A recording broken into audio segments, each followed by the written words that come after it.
100 000 hommes, criblés d'obus et de mitrailles. 100 000 hommes, couchés sur un champ de bataille, tombés pour leur pays par leur mort agrandie. Comme on tombe à Fleurus, comme on tombe à Lodi. 100 000 ardents soldats, héros et non-victimes, morts dans un tourbillon d'événements sublimes, d'où prend son volume la fière et blanche liberté, sont un malheur moins grand pour la société, sont pour l'humanité, qui sur le vrai se fonde, une calamité moins haute et moins profonde, un coup moins lamentable et moins infortuné, qu'un innocent, un seul innocent condamné, dont le sang, ruisselant sous un infâme glaive, fume entre les pavés de la place de Grève, qu'un juste assassiné dans la forêt des lois, et dont l'âme a le droit d'aller dire adieu. Vois. Victor Hugo. Bonjour les abonnés, j'espère que vous allez bien et que vous avez beau temps. Merci aux nouveaux abonnés.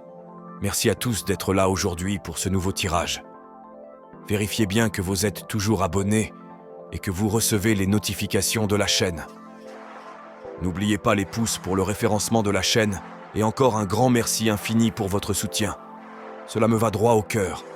Sans plus attendre, voici le tirage. Les Templiers furent créés vers 1119 et reçurent la reconnaissance papale en 1129. Il s'agissait d'un ordre militaire médiéval catholique dont les membres combinaient prouesse martiale et vie monastique pour défendre les lieux saints chrétiens et les pèlerins au Moyen-Orient. On parle ici d'un ordre occulte et opaque. Pour entrer dans cet ordre, il faut être empreint à beaucoup de sagesse, mais pas que. Il faut avoir aussi réussi dans sa vie. Il est indispensable d'avoir ces deux axes pour être dans cette fratrie.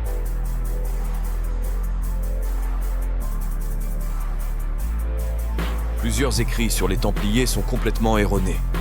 La Porte nous informe que des réflexions sont en cours et pourraient aboutir à des découvertes sur ces mensonges historiques. La vérité n'est pas souvent celle que l'on nous montre.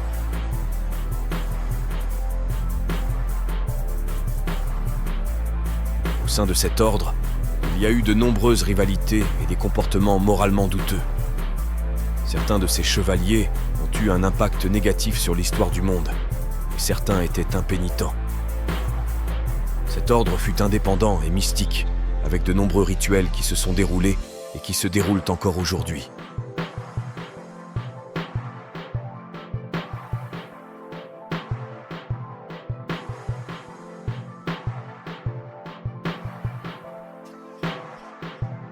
C'est une société qui a eu recours à des pratiques occultes. Certains agissaient sous ordre de Dieu, avec une foi aveugle et injustifiée.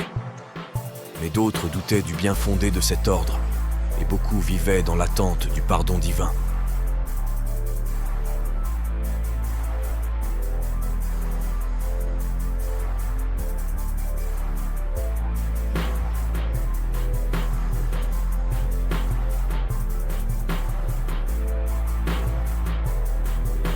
Cet ordre fut régi.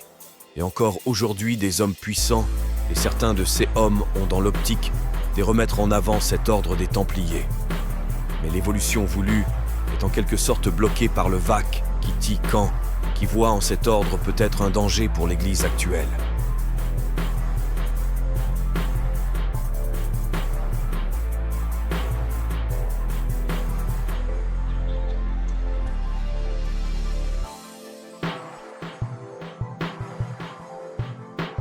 Malgré les difficultés historiques et judiciaires, cet ordre a réussi à se maintenir dans les sphères de l'Église chrétienne. Il y a des histoires sombres qui nuisent à cet ordre. Comment peut-on tuer sous ordre de Dieu? Il est possible que cet ordre finisse par disparaître de lui-même, ce qui signifiera la fin des Templiers.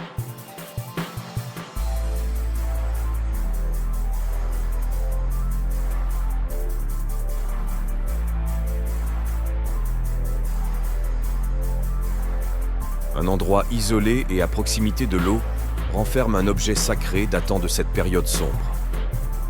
La carte du choix encourage à persévérer dans le sens des recherches, objet caché sûrement le long du Nil.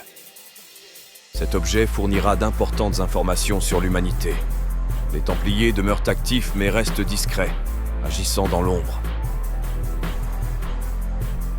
Je tenais à remercier Koshir pour cette idée de tirage. Je vous invite à aller voir sa chaîne et le soutenir si le cœur vous en dit. Merci d'avoir pris le temps de regarder ce tirage. N'hésitez pas à vous abonner si vous voulez plus de contenu. N'oubliez pas un petit pouce, un commentaire ou un partage pour le soutien de la chaîne et pour mon travail. Bonne journée à tous. Prenez soin de vous et restez unis et dans la lumière. À bientôt.